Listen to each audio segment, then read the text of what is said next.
الحمد لله نحمده ونستعينه ونستغفره ونعوذ بالله من شرور أنفسنا ومن سيئات أعمالنا من يهد الله فلا مضل له ومن يضلله فلا هادي له ونشهد أن سيدنا ومولانا محمد صلى الله عليه وسلم أما بعد فأعوذ بالله من الشيطان الرجيم بسم الله الرحمن الرحيم قال الله تبارك وتعالى في القرآن المجيد والفرقان الحميد اليوم أكملت لكم دينكم وأتممت عليكم نعمتي ورضيت لكم الإسلام دينا وقال الله تبارك وتعالى في القرآن المجيد في موضع آخر وما الحياة الدنيا إلا متاع الغرور وقال النبي صلى الله عليه وسلم الدنيا مزرعة الآخرة وقال النبي صلى الله عليه وسلم إنما أنا بعثت لأتمم مكارم الأخلاق صدق الله العظيم وصدق رسوله النبي الكريم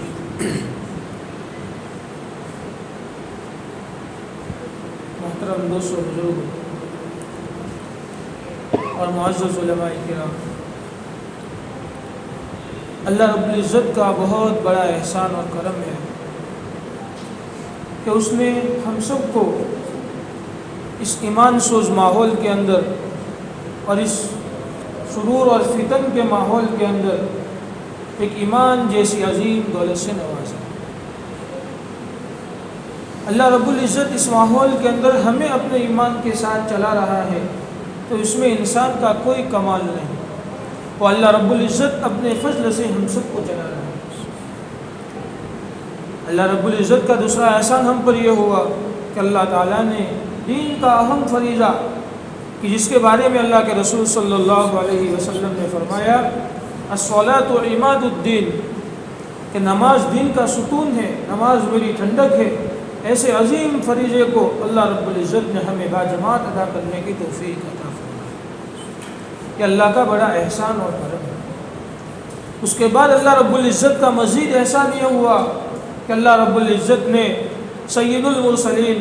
جناب محمد رسول اللہ صلی اللہ علیہ وسلم کے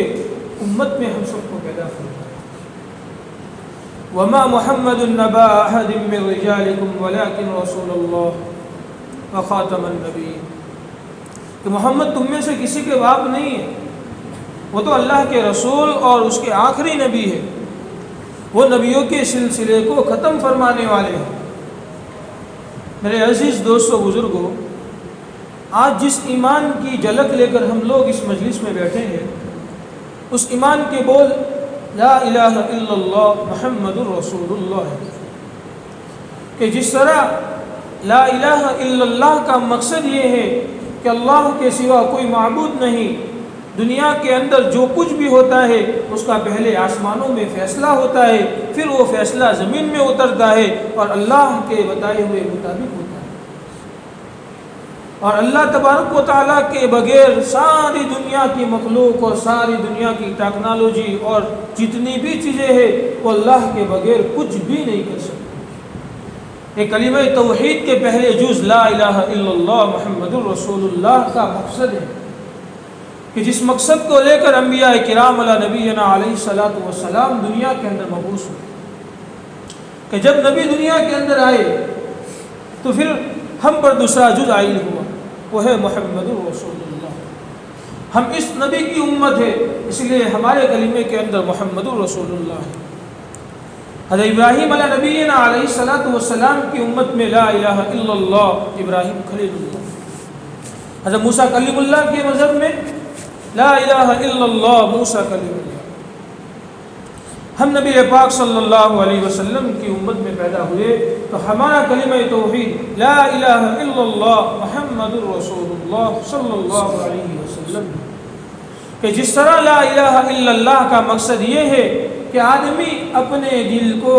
دنیا کی چیزوں سے ہٹا کر ایک واحد اللہ کی طرف لے جاوے۔ اسی طرح کلمہ توحید کے دوسرے جز محمد رسول اللہ کا مقصد بھی یہ ہے کہ دنیا کے اندر اب تک کوئی نبی آنے والا نہیں، قیامت تک کوئی نبی آنے والا نہیں ہے۔ محمد صلی اللہ علیہ وسلم اللہ کے آخری نبی ہے، نبیوں کے سلسلے کو ختم فرمانے والے۔ یہ ہمارے کلمے کا مقصد ہے۔ اللہ رب العزت نے جب انسان کی تخلیق فرمائی تو انسان کی تخلیق فرمانے سے پہلے فرشتوں کے درمیان مکالمہ ہو۔ اذ قال ربک للملائکۃ انی جاعل فی الارض خلیفہ، پہلے بارے میں اللہ فرما رہے ہیں اذ قال ربک للملائکۃ انی جاعل فی الارض خلیفہ، کہ اللہ رب العزت نے فرشتوں سے ارشاد فرمایا کہ میں دنیا کے اندر اپنا ایک نائب بنانے والا ہوں، اپنا ایک نائب بنانے والا ہوں۔ اللہ نے خلیفہ کے لفظ سے ہم کو تعبیر کیا، انسان کو خلیفے کے لفظ سے تعبیر کیا۔ خلیفہ اس کو کہتے ہیں کہ جو ایک بادشاہ حکومت کو سنبھالتا ہے اور مرنے کے وقت یہ وصیت کرتا ہے کہ تو اب میری بادشاہی تیرے ذمہ۔ اسی طرح اللہ کے نبی علیہ السلام اس دنیا کے اندر آئے اور آپ اس دنیا سے رحلت فرما گئے، اور رحلت فرمانے کے وقت اور آپ کی وفات کے وقت اللہ رب العزت کے نبی محمد صلی اللہ علیہ وسلم نے یہ کام ہمارے سپرد، ہمیں اللہ نے خلیفہ بنایا۔ اس وقت فرشتوں نے اللہ سے فرمایا کہ اللہ رب العزت آپ ایسی مخلوق کو زمین میں پیدا کرنے والے ہیں جو کہ زمین میں جائے گی، فساد مچائے گی، ایک دوسرے کا قتل و غارت گیری کرے گی، ایک دوسرے کو گالی گلوچ کرے گی، شراب پیے گی،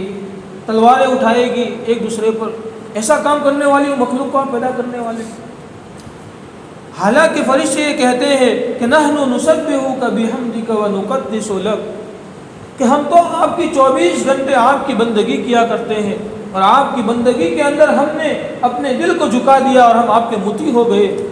پھر بھی آپ ایسی مخلوق کو پیدا کرنے والے۔ تو اللہ نے فرمایا کہ جو میں جانتا ہوں انی اعلم ما لا تعلم، کہ جو چیز میں جانتا ہوں وہ آپ نہیں جانتے۔ وہ چیز کیا تھی کہ جس کو اللہ رب العزت جانتے تھے؟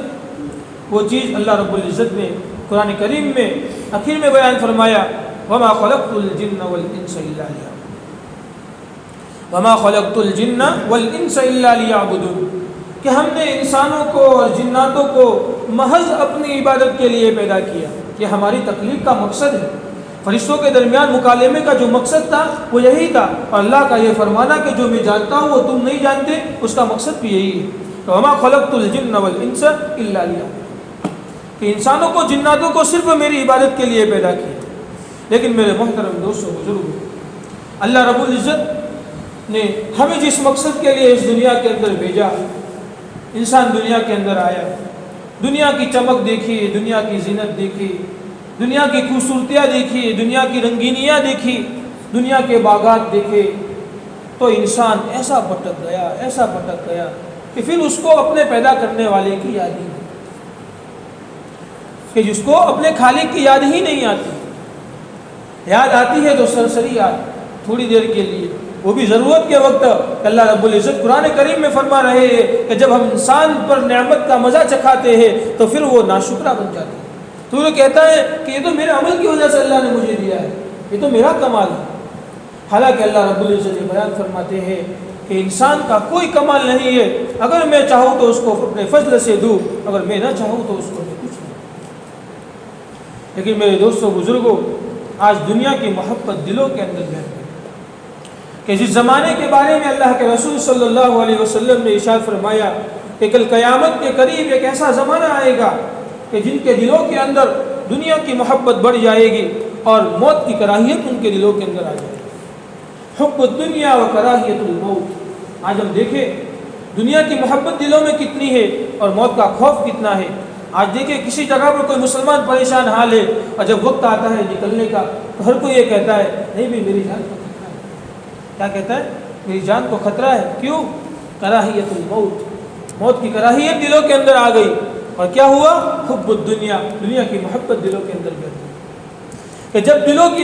دنیا کی محبت دلوں کے اندر بیٹھ جاتی ہے تو پھر وہ اللہ کی یاد سے غافل کر دیتی ہے، اللہ کے ذکر سے غافل کر دیتی ہے، اللہ پر جو یقین ہونا چاہیے وہ اس یقین سے وہ غافل کر دیتی ہے۔ حالانکہ اللہ رب العزت قرآن کریم میں ارشاد فرماتے ہیں میرے محترم دوستوں بزرگوں، دنیا کی واحد کتاب ایسی ہے کہ جس کے بارے میں کوئی شک نہیں، ذالک الکتاب لا ریب، ایک ایسی کتاب ہے جس کے بارے میں کسی کو کوئی شک نہیں۔ ایسی کتاب میں اللہ رب العزت بیان فرما رہے ہیں وَمَا الْحَيَاةُ الدُّنْيَا إِلَّا مَتَاعُ الْغُرُورِ، وَمَا الْحَيَاةُ الدُّنْيَا إِلَّا مَتَاعُ الْغُرُورِ، اور ایک جگہ پر نہیں فرمایا، کئی جگہوں پر اور الفاظ بدل بدل کر سمجھایا وَمَا الْحَيَاةُ الدُّنْيَا إِلَّا لَعِبٌ وَلَهْوٌ، وَمَا الْحَيَاةُ الدُّنْيَا إِلَّا لَهْوٌ وَلَعِبٌ۔ ایسی کئی جگہوں پر اللہ رب العزت نے الفاظ بدل بدل کر سمجھایا کہ جس کا مطلب یہ ہے اور جس کا ترجمہ یہ ہے کہ اے انسانوں سنبھل جاؤ، دنیاوی زندگی چند دنوں کا دھوکہ ہے،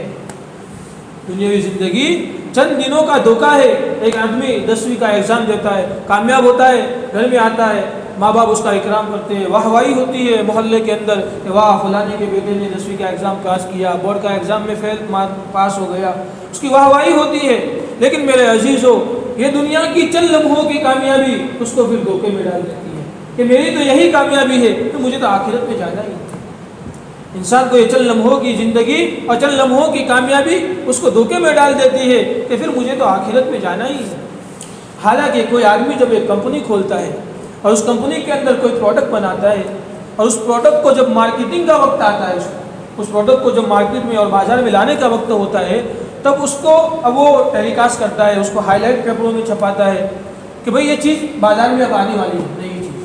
اب اس چیز کے پوسٹر کے ساتھ وہ نیچے یہ بھی لکھ دے کہ بھئی یہ چیز خریدنا مت کوئی، کیونکہ اس چیز کے اندر آپ کا نقصان ہے۔ تو میرے عزیزو، دوستو، بزرگو، ذرا بتاؤ کیا اس چیز کو کوئی ہاتھ لگائے گا؟ کوئی آدمی ہاتھ لگائے گا اس کو؟ نہیں نا۔ تو اس دنیا کا جو بنانے والا ہے، اس دنیا کا جو خالق ہے، اور اتنی بڑی کائنات کو جو قیامت تک اللہ رب العزت اپنے قدرت سے چلاتا رہے گا، وہ خالق اپنے بنانے والا اس بنائی ہوئی دنیا کے بارے میں یہ کہہ رہا ہے وَمَا الْحَيَاةُ الدُّنْيَا إِلَّا مَتَاعُ الْغُرُورِ، کہ بھئی جس کو میں نے بنایا ہے وہ تو چند دنوں کی تمہارے دھوکے کا سامان ہے، ذرا سنبھل کر رہنا، میرے حکموں کے مطابق چلنا، اللہ کے نبی علیہ السلام نے جو طریقے بتائے ان طریقوں کے مطابق چلنا، ورنہ پھر کیا ہوگا؟ فَإِنَّ الْجَحِيمَ هِيَ الْمَأْوَىٰ، پھر اس کے لیے تو آخرت کے اندر ہمیشہ ہمیشہ کی جہنم ہے۔ لیکن جب ایک طرف اللہ کا نام آوے، ایک طرف دنیا کا نام آوے، تو پھر انسان کی عقل کام کرنا بند کر دیتی ہے کہ ان دونوں میں سے کس کو ڈیسائیڈ کرنا چاہیے، کیونکہ جب دلوں کی دنیا کی محبت دلوں میں بیٹھی ہوئی ہے تو انسان کا ہاتھ اسی کی طرف جاتا ہے، انسان کا ہاتھ اسی کی طرف جاتا ہے، دنیا کو ہی لپکتا ہے، اللہ کو کوئی نہیں لیتا۔ حالانکہ اس کے بارے میں اللہ رب العزت قرآن کریم میں ارشاد فرما رہے ہیں وَآثَرَ الْحَيَاةَ الدُّنْيَا فَإِنَّ الْجَحِيمَ هِيَ الْمَأْوَىٰ، یاد رکھو اگر تم نے جب دین کا تقاضا آیا اور تم نے اس وقت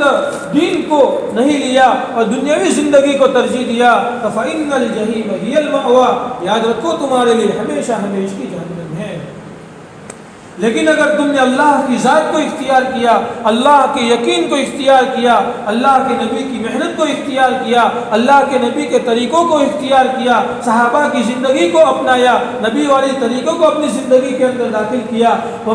تو اللہ رب العزت آگے بھی بیان فرماتے ہیں وَأَمَّا مَنْ خَافَ مَقَامَ رَبِّهِ وَنَهَى النَّفْسَ عَنِ الْهَوَىٰ فَإِنَّ الْجَنَّةَ هِيَ الْمَأْوَىٰ، کتنے صاف الفاظ میں اللہ رب العزت بیان فرماتے ہیں فَأَمَّا مَنْ خَافَ مَقَامَ رَبِّهِ وَنَهَى النَّفْسَ عَنِ الْهَوَىٰ، کہ بھئی جو آدمی کل میرے سامنے کھڑے ہونے سے ڈر گیا کہ نہیں بھئی مجھے تو اللہ کے سامنے جا کے حساب دینا ہے، مجھے اپنے اعمال کا حساب دینا ہے، اللہ نے مال دیا ہے مال کا حساب دینا ہے، اللہ نے زندگی میں تندرستی دی ہے اس تندرستی کا حساب دینا ہے، اگر وہ اس بات سے ڈر گیا اور اپنے خواہشات کو دبا دیا وَنَهَى النَّفْسَ عَنِ الْهَوَىٰ، اپنی خواہشات کو دبا دیا تو پھر اس کے لیے کیا بدلہ ملے گا؟ فَإِنَّ الْجَنَّةَ هِيَ الْمَأْوَىٰ، کہ اس کے لیے ہمیشہ ہمیشہ کی جنت ہے۔ کتنی جنت کہ دنیا جو ہمیں دکھ رہی ہے کہ آج آدمی دنیا کا پوری دنیا کا مشاہدہ کرنا چاہیے، اس کا سفر کرنا چاہے تو نہیں کر سکتے۔ آج ہم خود پورے انڈیا میں نہیں گھومے تو پوری دنیا کا کیسے وہ سفر کر سکتا ہے؟ لیکن اللہ اس دنیا سے 10 گنی بڑی جنت عطا فرمائے۔ لیکن سب سے پہلے شرط کیا ہے؟ اس کے لیے قربانی چاہیے، قربانی کا جذبہ دلوں میں ہونا چاہیے، اس کے بغیر کام نہیں ہوتا۔ اگر آدمی سوچتا ہے گھر بیٹھا بیٹھا اللہ کے راستے میں جانا ہے، اللہ کے راستے میں نکلنا ہے، یہ کام کرنا ہے، بس یہی بیٹھا رہے، نہ آگے بڑھے، نہ مسجد میں آئے، نہ اللہ سے دعا مانگے، نہ اپنا نام لکھائے، نہ نیت کرے، تو پھر کیا وہ کام ہو سکتا ہے؟ نہیں ہوگا۔ اس کے لیے قربانی میرے عزیز دوستوں بزرگوں ضروری ہے۔ وہ قربانی کہ آپ ایک نبی کا واقعہ سنیے، حضرت ابراہیم علیہ نبی علیہ الصلوۃ والسلام، کہ جس وقت اللہ رب العزت نے ان کو خواب میں دکھایا تو بھائی بیٹے کی قربانی چاہیے، بیٹے کی قربانی چاہیے۔ ہمیں بیٹے کی قربانی نہیں چاہیے، ہمیں تو صرف وقت کی قربانی چاہیے۔ وہ تو ایک جان کی قربانی مانگ رہے ہیں اللہ رب العزت اپنے نبی سے، کہ کون سی جان؟ حضرت اسماعیل علیہ السلام، کہ جو کہ بالکل ننھے سے معصوم بچے ہیں، دکھنے میں بڑے جمیل ہیں اور آنکھوں کو بھانے والے ہیں، آنکھوں کی ٹھنڈک ہے، حضرت ابراہیم علیہ السلام کی آنکھوں کی ٹھنڈک ہے۔ پھر اللہ رب العزت کہہ رہے ہیں، اے ہمارے نبی، اے ابراہیم، اے خلیل اللہ، تم اپنے بیٹے کو میرے لیے قربان کرو، لے کر چلے۔ پورا واقعہ آپ کو معلوم ہے تفصیل سے، تو وہ لے کر چلے، ان کو سلایا، چھری بھی رکھ دی، اس پر لگا دی، اور اس کو چلانے کی بھی نیت کر لی اور اس کو چلائی بھی، لیکن کیا ان کی وہ قربانی اللہ کے حکم کے درمیان کھا گیا، اور اللہ نے فوراً دمبا بیچ دیا اور بیٹے کی جگہ دمبا ذبح ہوا، اور اللہ نے قیامت کے لوگوں کے لیے اللہ کے نبی علیہ الصلوۃ والسلام کی اس عمل کو پسند کیا۔ اس لیے میرے محترم دوستوں بزرگوں، سب سے پہلے نیت بنے گی، اندر کا یقین آئے گا، پھر قربانی کا جذبہ آئے گا، پھر وہ قربانی ہمارے اور گناہوں کے درمیان میں آ رہا ہے کہ نہیں، میں تو قربانی والا انسان ہوں، میں تو اللہ کا بندہ ہوں، اللہ کا بندہ بن کر مجھے زندگی گزارنی چاہیے۔ اسی لیے میرے عزیز دوستوں بزرگوں، ہمیں اپنے یقین کو بنانے کے لیے اور اس فتنوں کے دور کے اندر کہ جس کے بارے میں سید المرسلین نے ہمیں اشارہ فرمایا اور ہمیں باتیں بتلائی کہ ایک ایسا وقت آئے گا کہ آخری زمانے میں آدمی صبح کے وقت مسلمان ہوگا، شام کے وقت وہ کافر ہو جائے گا، اور رات کے وقت سوئے گا اللہم بسمک اموت و احیا پڑھ کے سوئے گا، گویا وہ مسلمان ہے، صبح جب فجر کے لیے اٹھے گا گویا وہ کافر ہے، وہ کافر ہو جائے گا۔ میرے عزیزو، یہ باتیں ذرا دل کے یقین سے تعلق رکھتی ہے، وہ آج ہمیں سمجھ میں نہیں آئے گی، لیکن جس دن اللہ رب العزت ہمیں آزمائے گا اس دن یہ تمام باتیں ہمیں یاد آ جائیں گی۔ اس لیے ابھی وقت ہے، اللہ نے تندرستی دی ہے، اللہ نے موقع دیا ہے کہ ابھی فتنے ہمارے گھروں تک داخل نہیں ہوئے ہیں، اس سے پہلے ہم اپنے ایمان کو بچانے کی اور اپنے گھر کے ایمان کو بچانے کی فکر کر لیں گے۔ میرے عزیزوں بتاؤ، اللہ کے راستے کے لیے ابھی آپ کے ماشاءاللہ اللہ تعالیٰ نے آپ کے اسٹیٹ کو قبول بھی فرما لیا، اور آج چھٹی کے اندر آپ کے اسٹیٹ کا اجتماع بھی ہونے والا ہے، اور ماشاءاللہ جماعت کے عزائم بھی کیے ہیں، اور جن لوگوں نے عزائم کیے ہیں اللہ ان کی نیتوں میں برکت دے، اللہ ان کی نیتوں میں قوت پیدا فرمائے۔ تو بھائیو بتاؤ، اس اجتماع کے لیے 4 مہینے سے جانے والے لوگ حضرات بتاؤ، ستمبر 15 سے بتاؤ،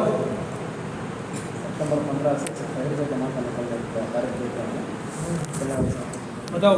نیت تم کرو، مدد اللہ کی آئے گی، نیت تم کرو۔